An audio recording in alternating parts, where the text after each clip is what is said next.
This is why I still love old school Vegas bars. Because every once in a while, you sit down in a place with video poker at the bar, sports on the TVs, regulars all around you, and then this lands on the table.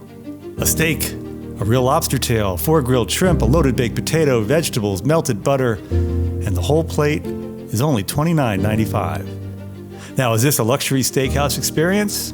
No, but that's not what this place is trying to be. This is old school Vegas locals food. It's a classic local spot. But this review gets complicated because the same kitchen served us some dishes absolutely worth coming back for, and a few others that missed so badly I couldn't ignore them. So this is not exactly a love letter, nor a takedown. Today, we're reviewing Oasis Bar and Grill. It's an honest guide to what to order and what to avoid. I'm a chef who loves great food and tells it like it is. Welcome to Let's Eat Vegas, your guide to the good, the bad, and the delicious. And we're starting with the Friday Steak and Lobster Special. This plate is massive. You immediately feel as though you've ordered something substantial. I've had the steak here before, and it's always been solid. The baked potato is no afterthought either. For $1.50 more, they're loaded up with bacon and cheddar. Fresh green chives on top, real butter on the side, not that whipped oil blend. That alone earns points with me. It's a good, honest baked potato. Now the steak. I ordered mine rare, the way I prefer it. They'll cook it however you like. And yes, they'll charge to death if that's your thing. Is it the best steak in Las Vegas? No, but for $29.95 with everything on this plate, it's more than satisfying. It's a New York strip, not oversized, but a proper portion. Grilled over an open flame so you get that real smoky flavor only a grill can give. Well seasoned with salt and pepper, tender enough that you could probably cut it with a butter knife. And then there's the lobster tail. This is a real tail, not one of those tiny shrimp-size add-ons you see in some steak and lobster specials around town. If you've ordered a few of those before, you know exactly what I mean. This one has presence. The color tells me it's been brushed with butter and seasoned with paprika, maybe even a touch of cayenne. It's sweet, clean, and yes, like most lobsters served in a casual casino setting, it was previously frozen. That's expected. What matters is that it tastes fresh. Dip it into the melted butter and it does exactly what lobsters should do.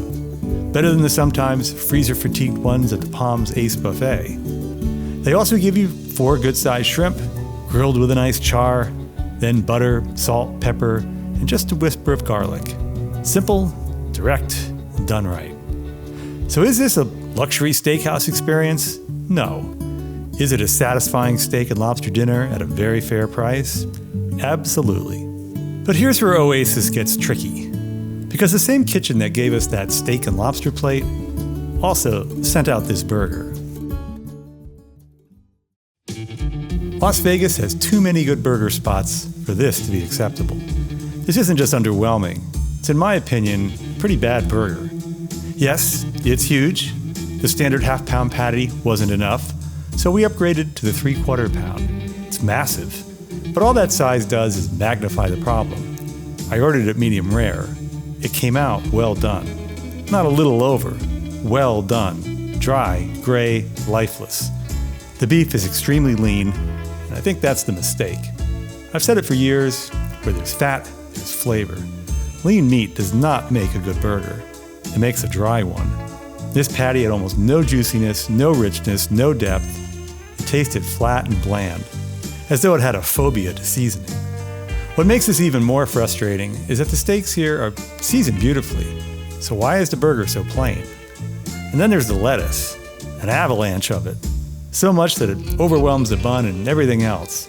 It turns into structural chaos. It doesn't stay together.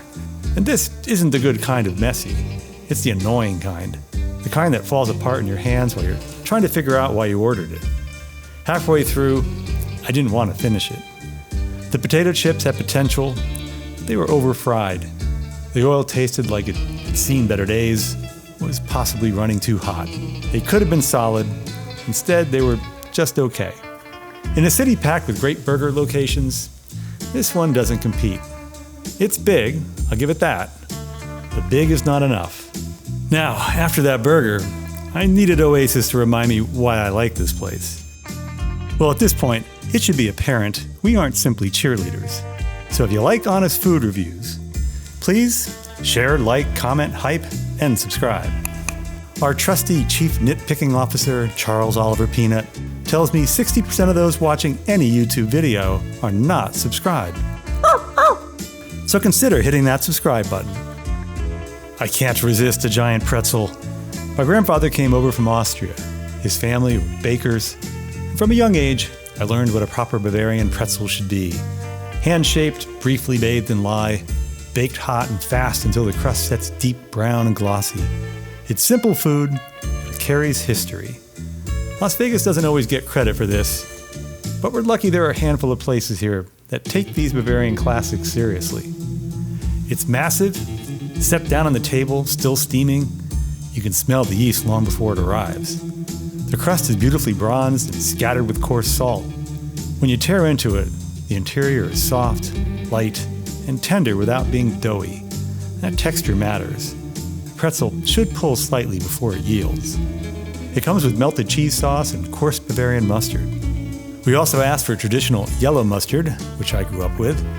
The cheese is warm and indulgent. The dark mustard has that sharp, grainy bite. But for me, the classic yellow still wins the day. It's bright, clean, and lets the bread speak. This is comfort food with lineage. And when it's done right, as this is, it never feels ordinary. So that was a hit. Now let's move south of Bavaria and into Italy to see how they fare with an Italian classic.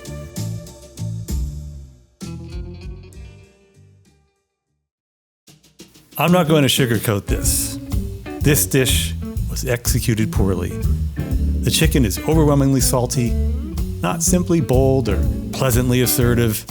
I'm talking salty to the point where it overwhelms everything else on the plate. It tastes as though the salt was measured and then second-guessed or completely forgotten and then added again. I've made that mistake in my own kitchen before. It happens. But this is why you should taste the food before it goes out. Because once it reaches the table, it matters. And this was difficult to eat. Sadly, the pasta doesn't rescue the dish. The red sauce is heavy-handed with oregano. Not a hint, not a background note. It dominates. In my opinion, it throws the entire sauce out of balance. A proper tomato sauce should have depth. Natural sweetness from the tomatoes, restraint with the herbs, and seasoning that supports rather than shouts. This tastes as though it were made by my mom's longtime nemesis, Maria Cartolucci, the kind of cook who would empty half a jar of oregano into the pot and call it tradition. Maybe, but this is a tradition we can all do without. This sauce is an insult to Italians everywhere. And the pasta itself is overcooked. Soft, mushy, no resistance, no bite. That alone tells you attention wasn't there. I don't enjoy criticizing a dish this directly, but credibility matters more than comfort. This plate missed the mark. At this point, I'm starting to wonder if the kitchen has two personalities. Maybe this would be a good time to get back to a steak. A 12-ounce porterhouse, properly charred, finished with a generous layer of sautéed onions and mushrooms. This is a serious plate. You get your choice of soup or salad. We started with the Greek lemon chicken soup. It's excellent. Big pieces of white meat chicken, tender rice, and a slow-simmered broth brightened with lemon. You catch the dill and just a touch of oregano. The former chef here was Greek, and they've kept his recipes. That kind of continuity matters. You can taste the care. You may not be able to tell in the video, but this plate is massive, almost to the point of being comical. It arrives loaded. I ordered it with the mashed potatoes. The steak is tender and juicy, though mine leaned closer to medium than medium rare. My guess is the heat from the mushrooms and onions carried it a little further while it rested. It happens. The flavor, however, is excellent. Deep, beefy, well-seasoned, enough to forgive the temperature drift this time. The onions and mushrooms aren't an afterthought. They're properly sautéed, well-seasoned, finished with plenty of cracked black pepper, bold and savory. They add substance, not just garnish. The mashed potatoes are exactly how I like them. Chunky, rustic, unapologetically old-fashioned, not whipped into submission. Seasoned with garlic, rich without being heavy. I'm told the gravy is homemade and it tastes like it. Dark brown, full-bodied, a natural partner for both the potatoes and the steak. This is not a delicate steakhouse presentation. It's hearty, generous, built for someone with a serious appetite. This plate delivers. So now we've had 2 steak plates that excelled, but the next dish is a much smaller cup with a much bigger reputation. I don't always put much weight on Yelp reviews, but before this trip, I happened to glance at one that claimed this might be the best clam chowder in the city. Well, that's a bold statement. I won't go that far, but I will say this: it's very good. It's rich and creamy, clearly scratch made. Thick without being pasty, savory without being overly salty. It reminds me of the kind you find back east. Hearty, substantial, built to satisfy. There are generous chunks of clams, along with carrots and potatoes that still have texture. Nothing mushy, nothing watered down. It eats like someone cared. This is just a cup, but I'd order it again in a second. In fact, I'd come back for a full bowl when I'm not juggling cameras and notes. I like a few drops of Tabasco in mine, just enough to wake it up without overpowering the cream. Does anyone else do that? Let me know.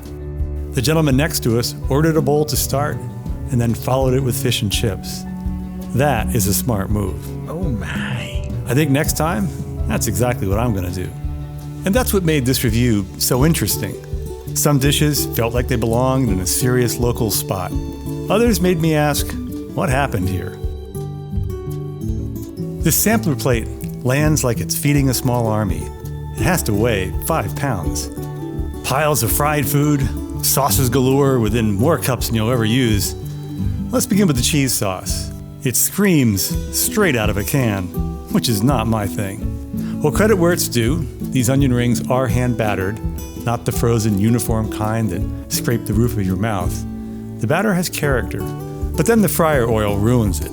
Everything it touches tastes old, heavy, greasy. The rings feel weighed down by stale oil. Instead of crisp and clean, they're tired. That's not the onion's fault. It's oil management. This is bar-style fried zucchini at its worst. Thick, dense batter, limp vegetable inside. You bite in and the zucchini slides right out of its coating, soft and oily. It fills you up fast, and not in a good way. The marinara is decent, balanced, not overloaded with oregano. That's about the only positive. These buffalo wings practically flew off the plate, not because they were light, but because they still had feathers on them. Yes, feathers. That should not happen. If you can get past that, the flavor is actually solid. We asked for the spiciest sauce. It had some heat, but nothing wild. The blue cheese dressing is good, thick, house-made. Oddly, reminds me of Bob's Big Boy dressing from back in the day. That nostalgic tang works. Still, feathers are hard to ignore. The fried mozzarella, same heavy batter, same old oil problem. You get a slight cheese pull, but it's drowned in that stale fryer taste. I wouldn't order these again. The best part is the marinara, which should tell you something. And then the potato skins. Yeah, they suffer the same fate. Oil that tastes past its prime flattens everything. Potato skins should have a crisp shell with a little snap. These don't. They're soft and greasy. The bacon helps, smoky, properly cooked. The melted cheddar does a nice job, but it's hard to rescue something fried in tired oil. I actually prefer the baked potato here, and I'm usually a big fan of potato skins. That says a lot. The sampler is big, it's excessive, looks fun, but once you start eating, it falls apart fast. The common thread is simple. Old fryer oil destroys everything it touches. Well, after that, I needed Oasis to give me a reason to believe again. And the next plate should be the kind of food this place is known for. We began with a homemade French onion soup. If you're a true devotee of classic French onion, the deep, beef-rich, long-simmered version crowned with properly melted Gruyere, this may not be your ideal bowl. I'm a bit spoiled when it comes to this French classic. This one leans lighter, almost vegetarian in character. It doesn't have that dark, concentrated beef backbone I'm used to. That said, it isn't bad. The onions are softened and sweet, the broth is comforting, and if you're here and craving onion soup, it will scratch that itch. Just adjust your expectations. Now the chicken fried steak. I've loved this dish for as long as I can remember. With southern roots, I was raised on it. My dad would pound the steaks thin, my mom would dredge and fry them in lard. They were extraordinary, crisp, golden, unapologetic. The country gravy here is the real highlight. Liquid gold, made with milk and pork sausage, seasoned properly with sage and cracked black pepper. It's thick, almost frosting-like, the old-fashioned way. When you spread it over the steak, it clings. This version uses a cube steak rather than one that's pounded thin, but it's so tender you barely need a knife. The seasoning is confident. The breading shatters when you cut into it. That's what you want. Crisp exterior, tender interior. The mashed potatoes are rustic and rich, perfect for catching that sausage gravy. This is comfort food in its purest form. Now the garlic bread, however, feels like an afterthought, reminiscent of a school cafeteria. Not terrible, but no means memorable. If it were my kitchen, I'd serve fresh baked biscuits instead, something worthy of that gravy. Still, when the steak and gravy are this satisfying, it's hard not to smile. And that's what made Oasis so hard to pin down. One plate frustrates you, the next one reminds you why locals probably keep coming back. We started with the Greek salad and their house Greek dressing. This recipe comes from the former Greek chef, and it shows. It's served over fresh greens with house-made rye croutons and sweet cherry tomatoes. The dressing is bright and balanced, tart with a gentle sweetness, layered with dill, tarragon, and just a touch of oregano. It's composed, confident. I could eat that dressing anywhere and be perfectly content. I'll be ordering this salad again. Now the fish and chips. If you're a true fish and chips fanboy, I'd still point you to our Ree-Raw Irish pub review for what I consider the best in Las Vegas. That said, this is a very respectable all-American version. They start with fresh cod, dipped in a from-scratch beer batter, fried until crisp, and brought out hot. The portion is generous. The batter is golden and crunchy without being heavy. The fish inside stays moist and flaky.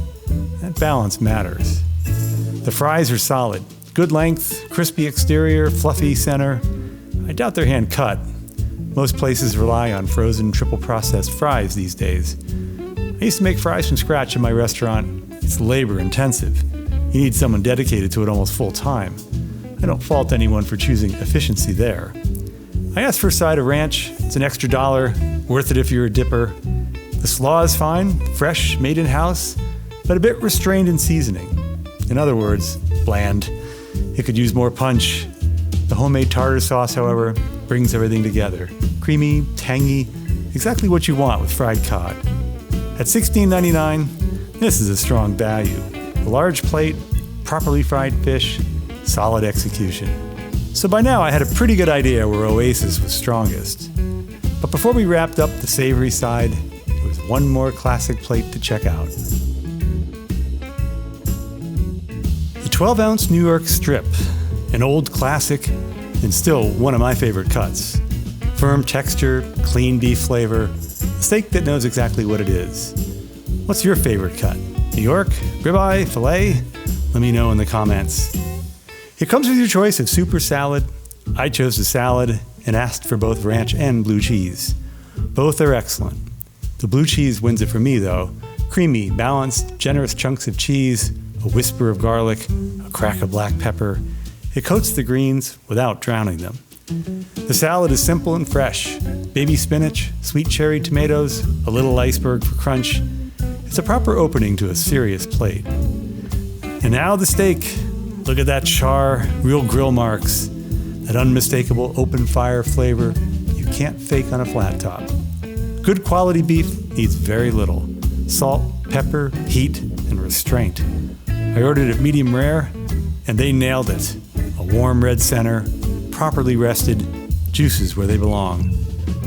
The beef is tender, juicy, deeply savory, and for anyone new here, umami isn't MSG, it's the fifth taste. It provides that satisfying depth that makes you pause mid-bite. The fries are right in the sweet spot between a thin fry and a steak fry. Crisp exterior, fluffy center, lightly fried without a trace of grease. The vegetables are fresh, carrots, broccoli, zucchini, lightly steamed, then finished in garlic and olive oil. Simple, proper. And for those of us who like heat, there's a roasted jalapeno on the side. This is a steakhouse plate without steakhouse pretense. Straightforward, well executed, exactly what it should be. Well, after this savory overload, we needed something sweet. Let's hope dessert ends up being a delicious close to the meal. They don't make their desserts in-house, but the owner sources them from a local baker. And this caramel cheesecake is exceptional. If you love caramel the way I do, this is your dessert. The cheesecake itself is dense and rich without being heavy. Smooth texture, clean finish. There are subtle notes of caramel folded into the filling, not overpowering, just enough to deepen it. The top is where it really takes shape. Toasted nuts, pralines, layered caramel. It's nutty, buttery, slightly crisp against the creamy base. Then another drizzle of caramel, a cloud of whipped cream, and yes, the classic maraschino cherry. It's indulgent, but controlled. Sweet without becoming cloying. This is the kind of dessert you slow down for. The brownie also isn't made in-house, but it's very good.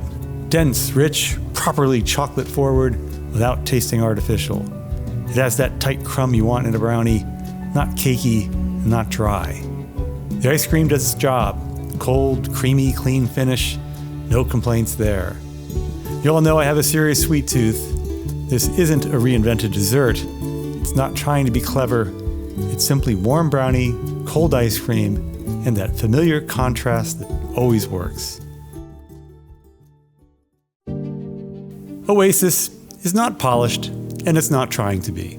It's an old-school locals bar and grill with big portions, fair prices, video poker, regulars, and food that works best when the kitchen stays in its lane. The steaks were strong. The Friday steak and lobster special was a real value. The Greek soup, clam chowder, giant pretzel, and caramel cheesecake all gave us reasons to come back. But the misses were real as well. The chicken parm was rough. The burger was a genuine letdown. And that sampler platter with its old fryer oil issues demonstrates the overall inconsistencies. So the answer is simple. Order carefully. Oasis can absolutely deliver. Start gambling on the wrong parts of the menu though, and you may crap out. Not a perfect kitchen, but a capable one, and that's the honest take. If you've been here, tell me what you ordered. If you haven't, what's calling your name? We'll be back to Oasis soon. Who knows, maybe you'll see us there. And don't forget to tell them, Let's Eat Vegas sent you. Well, today was old school Vegas. But if you want the other end of the spectrum, watch this next. And if you want to keep looking around Vegas, this one will definitely be of interest. If you enjoyed this video, liking, subscribing, or commenting helps us bring you more reviews. Until we eat again, bon appetit.